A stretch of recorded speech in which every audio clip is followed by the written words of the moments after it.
So karon bigla na akong nahuna-unaan nga magluto kog putumaya. Oh, ang choice mo namulak na.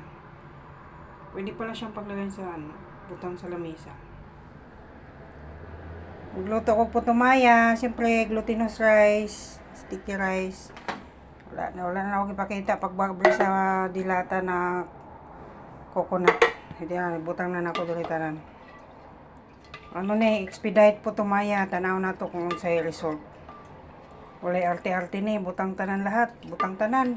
Sagol-sagol, glutinous rice, milk, tsaka ginger, luya, ug asin. Tanaw na to niya kung unsay result kanino. Mintukar na pud ang akong pagka chef char. Wala, nitukar ang akong pagka mahilig ni kaon.